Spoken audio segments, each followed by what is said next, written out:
रीता बहुगुणा जोशी अब बीजेपी में शामिल हो चुकी हैं। सीधे आपको लिए चलते हैं प्रेस कॉन्फ्रेंस में। यह निर्णय बहुत आसान नहीं था, लेकिन राष्ट्र हित और प्रदेश के हित में मैंने ये निर्णय बहुत ही विचारोपरांत लिया है।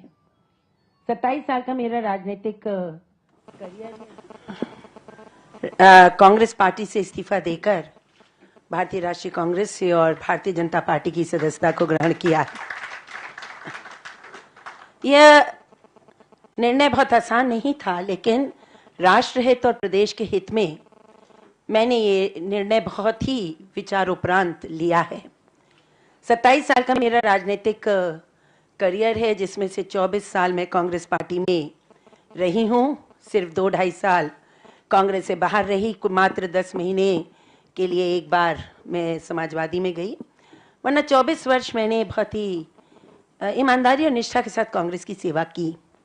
विगत दिनों में जो कुछ घटनाएं घटी हैं, उससे मैं बहुत क्षुब्ध हूँ और बहुत सोच कर मैंने ये निर्णय लिया है। देखिए, आतंकवाद से जो भारत की सरकार और भारत संघर्ष कर रहा है, उसमें एक बहुत ही सराहनीय कदम मोदी सरकार ने, आदरणीय मोदी जी ने और हमारी सरकार ने लिया, जब भारत की सेना को सिर्फ मुक्त हस्त ही नहीं दिया कि आप अपनी एलओसी को क्रॉस करके और सर्जिकल स्ट्राइक करिए, बल्कि साथ ही उसका जो भी परिणाम होता, परिणाम बहुत अच्छा हुआ, लेकिन जो भी परिणाम होता उसको उन्होंने ग्रहण करने का भी निर्णय लिया था। ये पहली बार ऐसा हुआ और मैं समझती हूँ जो सफलता हमने प्राप्त की वो केवल हमारे सैनिकों के शौर्य और वीरता के लिए ही नहीं, बल्कि सरकार की भी एक बड़ी उपलब्धि है। और पूरे राष्ट्र के साथ मैं भी बहुत प्रसन्न थी जब इसका जानकारी हमें प्राप्त हुई। अब जब सेना ने खुद यह जानकारी हमको दी और सरकार ने कहा और पूरे विश्व ने इस बात को स्वीकार किया कि सर्जिकल स्ट्राइक हिंदुस्तान ने अपनी सुरक्षा के लिए किया और सही किया, तो ऐसी परिस्थिति में कुछ छोटे दलों को के पीछे चलकर कांग्रेस पार्टी के नेतृत्व ने और हमारे मीडिया ने जब इस पे सवाल पैदा किए, अगर मगर प्रमाण दीजिए और खून की दलाली, जब इस तरह की बातें आई तो इससे पूरा देश क्षुब्ध हुआ और मैं भी बहुत ही मुझे भी तकलीफ और दुख हुआ, क्योंकि देखिए, राष्ट्र से आगे कोई नहीं है। हमने मौका दिया अपने विरोधी राष्ट्र को यह एक बात पूरे विश्व में ले जाने के लिए कि जब उन्हीं के राष्ट्रीय पार्टी, सबसे महत्वपूर्ण राष्ट्रीय पार्टी बीजेपी के बाद कांग्रेस स्वीकार नहीं कर रही है कि सर्जिकल स्ट्राइक हुई और प्रमाण मांग रही है और संदेह उत्पन्न कर रही है, तो फिर पूरे विश्व में जो हमारी साख है, जो हमारी बात है, वो कमजोर पड़ी। तो मुझे इसका बहुत खेद है, दुख है और मैंने अपनी नाराजगी को ट्विटर पे जाहिर भी किया था।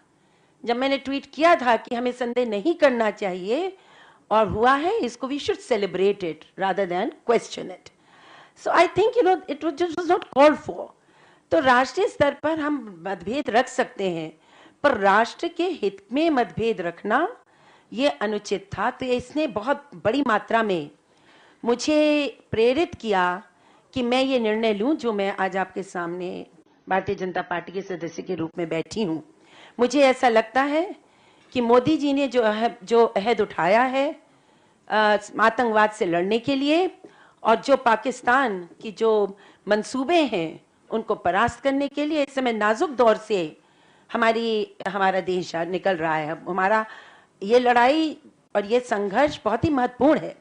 तो मैं जहां मोदी सरकार की प्रशंसक हूं इस मामले में, वहीं सेना हमारी सक्षम है, यह बात जरूरी है, लेकिन सेना को सरकार का समर्थन चाहिए, देश का समर्थन चाहिए, विवाद नहीं चाहिए, क्योंकि वो राजनीति में नहीं होती है।